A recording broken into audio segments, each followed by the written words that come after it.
शिवानी और आप देख रहे हैं बीजापुर एक्सप्रेस। चलते हैं खबरों की ओर।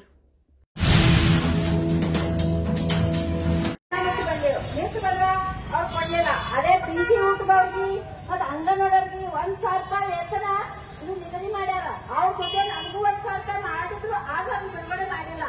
ಯಾಕಂದ್ರೆ ಅವ್ರ ಅಂಗನವಾಡಿಗೆ ಪಿಸಿ ಊಟದ ಜೊತೆ ನಮಗೂ ಮಾಡ್ಬೇಕಿತ್ತಲ್ಲ, ಮಾಡಿಲ್ಲ.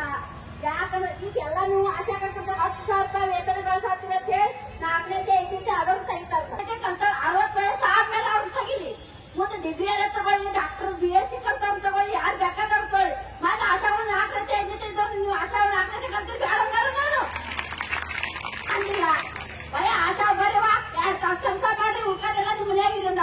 ಈಗ 2 ತಾಸು ನಮ್ಮ ಮನೆಯಾಗ ಇರ್ತೀವಿ, 2 ತಾಸು ಕೆಲಸ ಮಾಡ್ತೀವಿ. ಯಾರು ಅದನ್ನ ಕೇಳ್ತಾರ? ನಮ್ದು ಯಾರು ಗಂಡ್ರು ಮಕ್ಕಳು ನಮ್ಗೆ ಯಾರಿಲ್ಲ. ಗಂಡ್ರು ಮಕ್ಕಳು ಇದ್ರು 8 ತಾಸು ಅವ್ರ ಮೇಲೆ ಇರ್ತೀವಿ. ನಮ್ದೇನು ಸಂಸಾರ ಯಾವಾಗೈತಿ? ನಮ್ ದವಾಖಾನೆ ಸಂಸಾರ ಆಗೈತಿ. ಮತ್ತ ನಮ್ಮ ಮನೆ ಏನಾಗೈತಿ? ಕೆಲಸ ಮಾಡೋದಾಗೈತಿ. ಅದ್ ಯಾರು ವಿಚಾರಿಸ್ತಾರ? ನೀವು ಮೊದ್ಲು ಏನ್ ಮಾಡ್ಬೇಕು? ಆಶಾ ಒಂದಾಗಬೇಕು.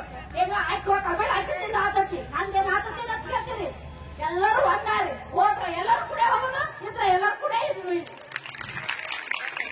5ನೇ ಕಲ್ತವ್ರು ಅಲ್ಲೇ ಇರ್ನು, 2nd ಕಲ್ತವ್ರು ಅಲ್ಲೇ ಇರ್ನು. ಆದ್ರೆ ಎಲ್ಲ ಆಶಾ ಮನೆ ಕುಂಡ್ರು ಆದ್ರೆ ಕೆಲ್ಸಕ್ಕೆಲ್ಲ ಕೂಡ ಮಾಡೋಣ. ಹಾ ನೀವು ಬೇಕಾದ್ರೆ ಅಯ್ಯ ನಾನು ತೆಗಿತಾರ ತಗದ್ಲು ಅದ್ ಹಂಗ್ ಮಾತಾಡ್ಬಾರ್ದು. ಎಲ್ಲರೂ ಒಂದೇ ಇರ್ಬೇಕು. ಯಾಕಂದ್ರೆ ನೀವು ನಮ್ ಕೂಡ ಕೆಲಸ ಮಾಡಿದ್ರು ನೀನು ಒಬ್ಬಾಕಿರ್ತಂದ್ರೆ ನಮ್ಗೆ ಎಷ್ಟು ಇದು ಆತದ ಗೊತ್ತೇನು? ಹಂಗಾಗ ನೀವು ಆಶಾ ಒಂದಾರಿ. ಯಾಕಂದ್ರೆ ಬರ್ಲಾಕ ಏನಾದ್ರು ನಿಮ್ ಹೋರಾಟಕ್ಕೆ ಬರ್ಬೇಕು. ನಮ್ಗೆ ಯೂನಿಯನ್ ಐತಿ, ಯೂನಿಯನ್ ಅವ್ರದಿಂದ ನಮ್ ಬೇಕಾದ್ ಮಾಡ್ಕೊಂಡಿವ್. ನಾ ಅದೇ ಫಸ್ಟ್ ಟೈಮ್ ಆಶೆ ಆಗಿ ಬಂದಿದ್ದೆ. ನನ್ಗೆ ಅದ್ರ ಬಗ್ಗೆ ಏನು ಗೊತ್ತಿಲ್ಲ. ನಾ ಫಸ್ಟ್ ಮುಂದೆ ಹೋರಾಟ ಬರ್ಬೇಕಂದ್ರೆ 3,500 ರೂಪಾಯಿ ಮಾಡ್ಕೊಂಡೆ ಬೆಂಗಳೂರಿಂದ ನಾವು ಒಳಗ್ ಬಂದೀವಿ. ನೀನು ಯೂನಿಯನ್ ಬೇಕು ಈ ಸಲ 10,000 ಮಾಡ್ತೀವಿ, ಮುಂದಿನ 20 ಮಾಡ್ಕೊತೀವಿ ಅನ್ನೋ ಗ್ಯಾರಂಟಿ ನಮ್ಮಲ್ಲಿ. ಅದರಿಂದ ಆಶಾ ಒಂದಾರಿ. ಮೊದಲು ಆಶಾ ಒಂದಾದ್ರೂ ಬೇಕಾದ್ ಮಾಡ್ಬೋದು. ನಾವ್ ಮನೆ ನಮ್ ಬೇಕಾದ್ರೆ ಹೊರಗೆ ಭಾಷಣ ಬೇಕಾದಿರ್ಲಿ, ನಮ್ ಕೆಲಸನೇ ಮಾಡಿ ತೋರ್ಸ್ಬೇಕು. ಮತ್ತು UTC ಸಂಘದ ಎಲ್ಲರಿಗೂ ನಮಸ್ಕರಿಸುತ್ತಾ, ಮತ್ತು ರಕ್ಷಣಾ ಸಮಿತಿಯಿಂದ ಬಂದಿರುವಂತ ಅಧ್ಯಕ್ಷರಿಗೂ ಮತ್ತೆ ಎಲ್ಲ ಅವರ ಟೀಮಿಗೂ ನಮಸ್ಕರಿಸುತ್ತಾ, ಎಲ್ಲ ನನ್ನ ಆಶಾ ಸಹೋದರಿಯರಿಗೂ ಈಗ ಏನು ನಮ್ಮ ಒಂದು ಬೇಡಿಕೆಗಳು ಏನದಾವು ನಮ್ಮ ಅಂದ್ರೆ, ನಮ್ಮ ಒಂದು ಜನವರಿ ತಿಂಗಳಲ್ಲಿ ಮಾನ್ಯ ಮುಖ್ಯಮಂತ್ರಿಗಳು 10,000 ನಮಗೆ ಗೌರವಧನವನ್ನ ಕೊಡ್ತೇವೆ ಅಂತ ಭರವಸೆಯನ್ನ ಕೊಟ್ಟಿದ್ರು. ಆ ಭರವಸೆಯನ್ನ ಕೊಟ್ಟಂತ ಮಾತನ್ನ ಅವರು ಮರ್ತಿದ್ದಾರೆ. ಯಾಕೆ ಮರ್ತಿದ್ದಾರೆ? ಇಲ್ಲಿಯವರೆಗೂ ಆಗಸ್ಟ್ ತಿಂಗಳ ಆಯ್ತು, ಆಗಸ್ಟ್ ತಿಂಗಳಾದ್ರೂ ಇನ್ನೂ ನಮಗೆ 1 ರೂಪಾಯಿ ಹಣವನ್ನ ಬಿಡುಗಡೆ ಮಾಡಿಲ್ಲ. ಅವರು ಬಿಡುಗಡೆಯನ್ನ ಮಾಡಿಲ್ಲ. ಈಗ ಏನು ಹೊರಟಿದ್ದಾರೆ? ಸೇವಂತಾದ ಆಶಾ ಕಾರ್ಯಕರ್ತೆಯರನ್ನ ಕೆಲಸದಿಂದ ತೆಗೆಯುವುದು ಅಂತ. ಸೇವಂತಾದ ಆಶಾ ಕಾರ್ಯಕರ್ತೆಯರು ಡಿಗ್ರಿ ಮುಗಿಸಿದಂತವರಿಗೆ ಏನು ಕಡಿಮೆ ಇಲ್ಲ. ನಮ್ಮ ಆಶಾ ಕಾರ್ಯಕರ್ತೆಯರು ಎಲ್ಲ ಕೆಲಸಗಳನ್ನ ಅವರು ಮಾಡ್ತಾ ಇದ್ದಾರೆ. ಸೇವಂತಾದ ಆಶಾ ಕಾರ್ಯಕರ್ತರು ಆನ್ಲೈನ್ ಎಂಟ್ರಿ ಮಾಡ್ತಾ ಇದ್ದಾರೆ. ಇವತ್ತು ಮನೆ ಹೋಗಿ ಸಮೀಕ್ಷೆಗಳನ್ನ ಮೊಬೈಲ್ ನಲ್ಲಿಯೇ ಸಮೀಕ್ಷೆಗಳನ್ನ ಮಾಡ್ತಾ ಇದ್ದಾರೆ ನಮ್ಮ ಸೇವಂತ ಮುಗಿಸಿದ ಆಶಾ ಕಾರ್ಯಕರ್ತೆಯರು.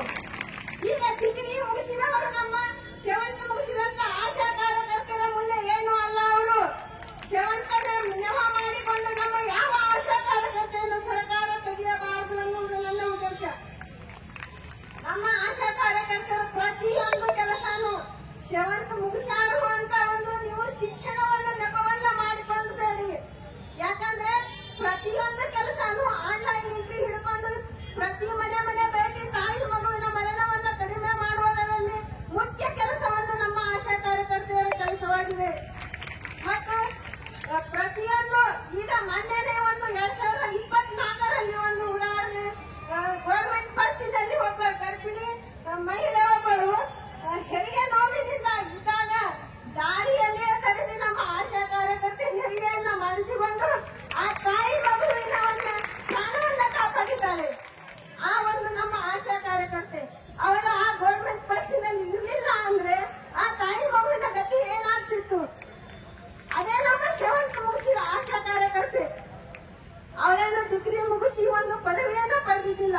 ಇವು 17 ವರ್ಷದ ನಮ್ಮ ಸರ್ವಿಸಿನಲ್ಲಿ, 17 ವರ್ಷದ ನಮ್ಮ ಕೆಲಸದಲ್ಲಿ ಆ ಒಂದು ಹೆರಿಗೆಯನ್ನ ಮಾಡಿ ತಾಯಿ ಮಗುವಿನ ಸುರಕ್ಷಿತ ಹೆರಿಗೆ ಮಾಡಿಸಿ, ಆಂಬುಲೆನ್ಸ್ ಕರೆಸಿ ಆಸ್ಪತ್ರೆ ಹೆರಿಗೆ ವ್ಯಾಪಾರ ಮಾಡಿ ನಡು ದಾರಿಯಲ್ಲಿ ಒಂದು ಪ್ರಾಣವನ್ನು ಉಳಿಸಿದ್ದಾರೆ.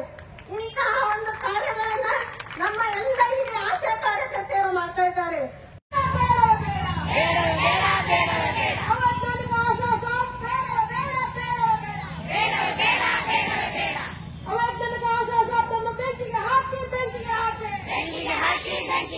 ಆಟೋ